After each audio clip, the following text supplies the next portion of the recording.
Hi YouTube, this is Darkon633, back with another Star Wars review. Today we're going to take a look at the Star Wars Episode VIII, The Last Jedi, Vintage Collection, Supreme Leader Snoke. Now this is the only new figure overall in the Vintage Collection reboot in 2018, which is kind of unfortunate since the first wave is mostly filled with repacks, but it's understandable from a marketing perspective.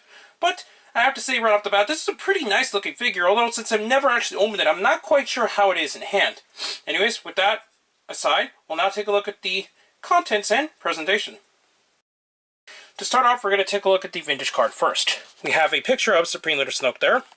Obviously it is from the Star Wars The Last Jedi, and it says Supreme Leader Snoke. And on the back, we have just the usual kind of promotions with the vintage collection. Once again, the actual print of the back is not the best we've seen, but it's definitely a lot better than it could have been. Anyways, we'll now open up this bubble and see how the figure turns out. Opening up the bubble, we have a take a look at Supreme Leader Snoke himself. Unfortunately, there isn't any accessories with this release, so this is pretty much all you get outside of the bubble. And with that, I give this about a 4 to 5, just because it is obviously something that makes sense for this particular character, since he didn't really have any kind of weaponry in the film, but it is a bit lacking overall because of that. Now we're going to move on to the features, which means articulation. Articulation-wise, the head is on a standard ball joint, and it's very good overall. His waist, unfortunately, is a bit loose, but it's definitely not terrible. He does have the swivel hinged elbows, which do have some good movement, even with the golden robes on. He still maintains the same articulation that we've seen with super articulated figures, so he does have a swivel hinged elbows, although it's a little bit hard to actually get into. He does have swivel hinged wrists, so you do have a lot of movement there. He has full 360 waist articulation with very good movement side to side as well. He does have full joints in the hips, so we got that. And he can put into a somewhat sitting position, although it's very tight on my copy, on this side anyways. This side's a lot looser, so it allows you to actually place it into the correct position. But unfortunately on mine, this is a little bit tight on mine. I don't want to break it, so I'm just going to leave it at that.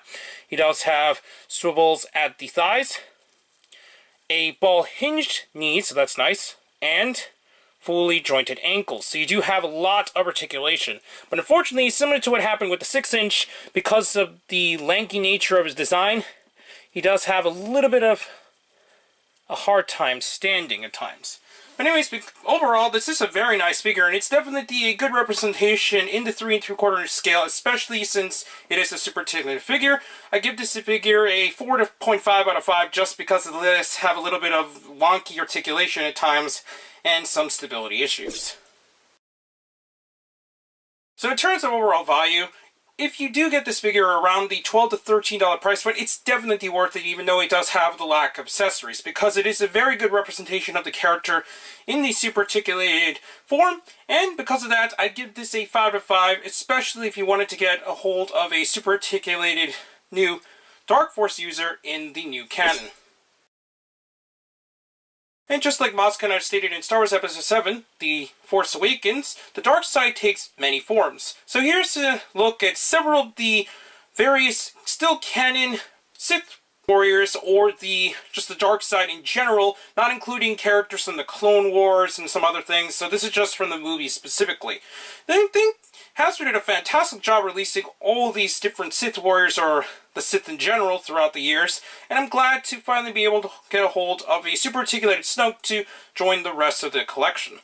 And as a bonus comparison, here's the Vintage Collection Snoke next to the 6-inch Black Series version of Snoke. Now, just looking at them side by side, they're very similar in many ways, but the 6-inch one seems to have a little bit more of a darker complexion next to the more paler skin of the 3 3/4 inch figure, so I think it's very nice that we do have a lot of variations between the two scales. So that concludes my review for the Star Wars Vintage Collection Supreme Leader Snoke.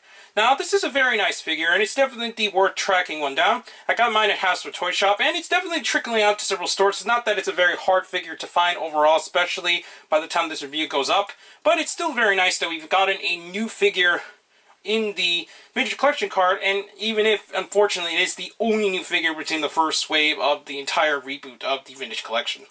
Anyways, Please comment, rate, and subscribe, and check out Hero Club and Hirotaku. Also check out my Twitter, Darkon633, and also on Instagram under Darkon633 as well.